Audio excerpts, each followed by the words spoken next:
मैं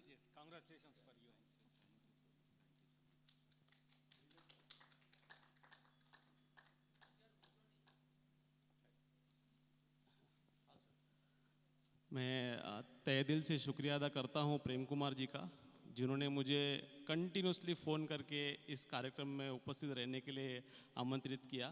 पूरे तेलंगाना टीम का मैं आभारी हूं कि इतने अच्छे कार्यक्रम में उन्होंने मुझे इनवाइट किया।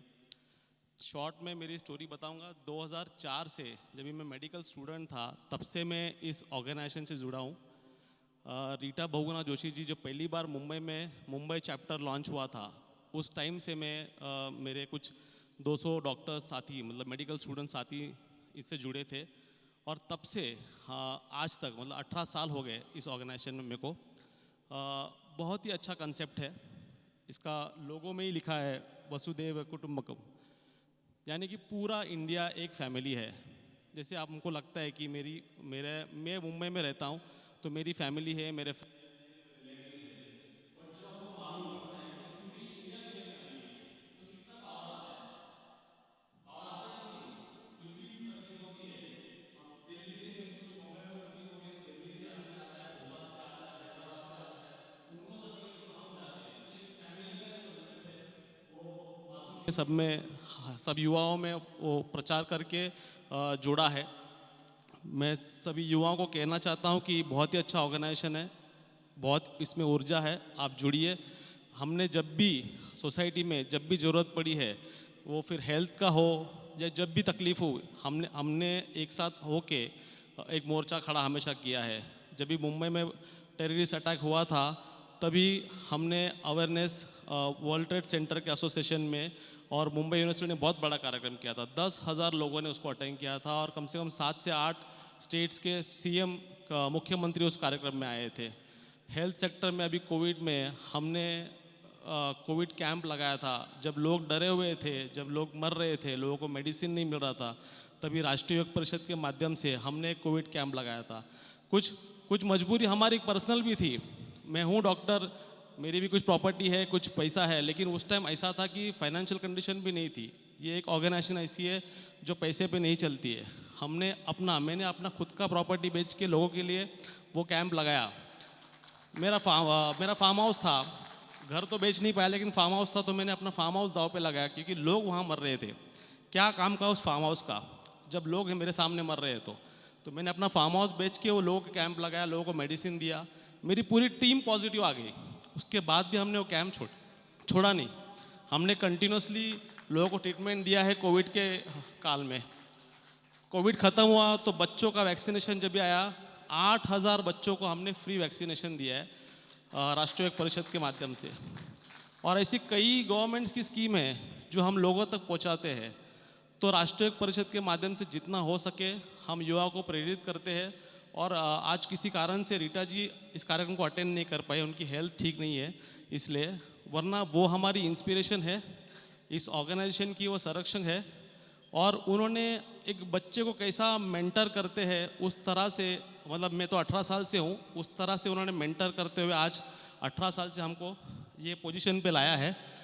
तो एक बच्चे को कैसा बड़ा करते हैं, कैसा ट्रेन करते हैं, कैसा लीडर बनाते हैं, वो मैडम से सीखना चाहिए। उन्होंने अपने बेटी की तरह मुझे सीख दी है, हमेशा गाइडेंस दिया है। आज वो यहाँ होती तो श्योर आपको 100% प्रेरित करती। उनका एक मैसेज मैं सुनाता हूँ। माननीय राज्यपाल तेलंगाना, अखिल भारतीय राष्ट्रीय परिषद के अध्यक्ष श्री नरेंद्र माथुर जी, दक्षिण भारत के प्रभारी श्री प्रेम कुमार जी, मंचस्थ सभी विशिष्ट अतिथिगण, पदाधिकारीगण और समक्ष बैठे हुए बहुत ही सम्मानित, बहुत ही इज्जतदार हमारे सभी मेहमान, मैं रीटा बहुगुणा जोशी आपको बधाई देना चाहती हूँ कि राष्ट्रीय परिषद ने 50 वर्ष अपने जीवन की अपनी यात्रा के पूर्ण किए हैं। श्री नरेंद्र माथुर ने एक छोटे से शहर से एक छोटे से स्तर पर इस संस्था की स्थापना की और आज वट वृक्ष की तरह पूरे देश में फैला हुआ है। मुझे प्रसन्नता है कि राष्ट्रीय परिषद ने 2 महत्वपूर्ण काम किए। पहला तो उन्होंने किसी सरकार से फंड नहीं लिया, दूसरा उन्होंने सुभाष चंद्र बोस और स्वामी विवेकानंद के सिद्धांतों को, उनकी बातों को युवाओं के बीच में प्रचारित करने का काम किया। हम सब जानते हैं कि जहां स्वामी विवेकानंद भारतीय एकता के और अखंडता के प्रतीक हैं, उनके सारी फिलॉसफी इसी बात पर आधारित थी कि विश्व कुटुंबकम है, और जैसा उन्होंने अमेरिका में जाकर पूरे विश्व को बांधने की कोशिश की, वह इतिहास के पन्नों में स्वर्ण अक्षरों से लिखा गया है। हमें भी उनके चिन्हों पे चलकर सौहार्द कायम करना है, सौहार्द रखना है और देश में एकता स्थापित करनी है। हमारे देशवासी इतने राष्ट्रभक्त हैं कि अगर कोई पड़ोसी या कोई विदेशी शक्ति हमारी ओर टेढ़ी आंख करता है तो पूरा मुल्क एक होकर खड़ा हो जाता है। इसी तरह सुभाष चंद्र बोस जी ने भारत के स्वतंत्रता के आंदोलन को बहुत आगे बढ़ाया था। उन्होंने भी भारत के स्वतंत्रता आंदोलन के विषय को विश्व क्षितिज पर रखा और उनकी जो सैक्रिफाइसेस हैं वह निश्चित रूप से हम सब के लिए प्रेरणा का स्रोत है।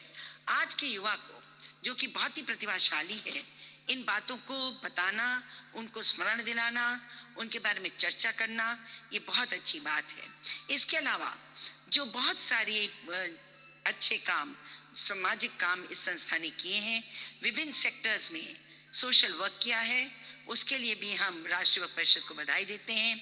मैं इसकी संरक्षिका हूँ, आपके बीच में मुझे होना चाहिए, परंतु कुछ अस्वस्थता के कारण मैं वहाँ उपस्थित नहीं हो पा रही हूँ, लेकिन मेरी शुभकामनाएं इस संस्था के साथ हैं और मुझे पूर्ण विश्वास है कि भविष्य में भी ये इसी तरह अच्छे काम करेंगे।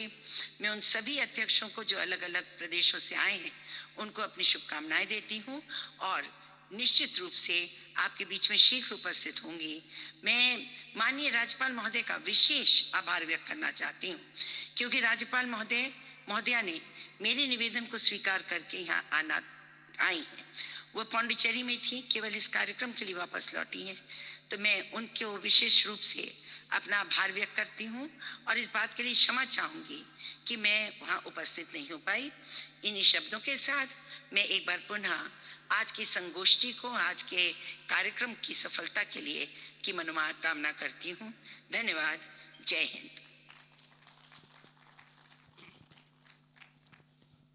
आप सभी ने रीटा जी का मैसेज सुन ही लिया। हाँ, मेरे ख्याल से मैसेज से मेरे ख्याल जो कमी थी कार्यक्रम की वो पूरी हो गई है। काफ़ी इंस्पिरेशनल है रीटा जी, वो होती तो आई एम श्योर थोड़ा सा और ज़्यादा इम्पैक्ट पड़ता, लेकिन जो मैसेज उन्होंने दिया है आई थिंक युवा जो यहाँ प्रेजेंट है वो इंस्पायर्ड होंगे।